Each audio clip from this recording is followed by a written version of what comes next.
खुलुमबाय। दिनैनि prime 24 headline स्टुडिय'आव आं रमेन बर'।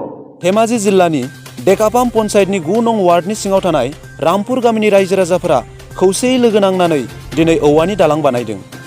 गामिनि रायजो राजाफोरा फोरमायनाय बादिब्ला बे गामियाव बोसोरफ्रोमबो दैनि थाखाय थांफैयाव गोबां जेंनाजों मोगा-मोगि जानांगौ जायो। बे गामियाव थांफै लामायाबो मोजां नङा। थांफै लामाया मोजां नङिनि थाखाय दैज्लां बोथोराव गोबां फरायसाफोरा फरायसालियाव थांनो हाया। सोरबा लोमजा साजाब्ला मेडिकेलसिम लाबोनो राहा गैया जायो। हाथाय बाजाराव थांफै खालामनो गोबां उसुबिदा जायो। अब्ला बिथांमोना बे बोथोराव माबायदि दुखु खस्थ'जों जिउ बारहोयो बेखौ बिथांमोनासो मिथिसिगौ। नाथाय दुखुनांथावसिन बाथ्राया बे, बै गामिनि रायजो राजाफोरा बेसेबांबा बोसोरनिफ्रायनो रायजो जाबोनानै बेबायदि दुखु खस्थ' सहायदोंब्लाबो नाथाय दिनैसिम नांगौ बादियै सरकारनिफ्राय अनसुंथाइ मोनाखै। नांगौ बादियै राहा खालामनानै होजायाखै। पाक्कानि लामा, पाक्कानि दालां मोननायाथ' गोजाननि बाथ्रा, बे गामियाव गंसे मोजां कालभारबो मोननो हायाखै।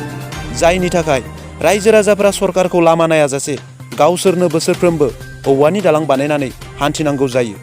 दानिया फै माखासे नुथायफोर नायदिनि।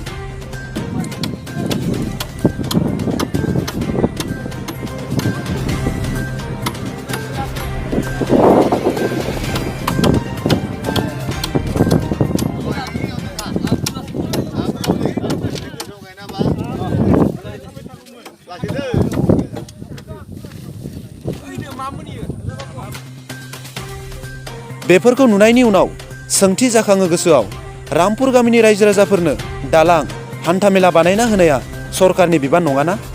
वार्डनिफ्राय लानानै पन्चायत, जिल्ला परिषद, जिल्लानि दैदेनगिरि लोगोसे MLA MPफोरा जेबो बिबान गैयाना?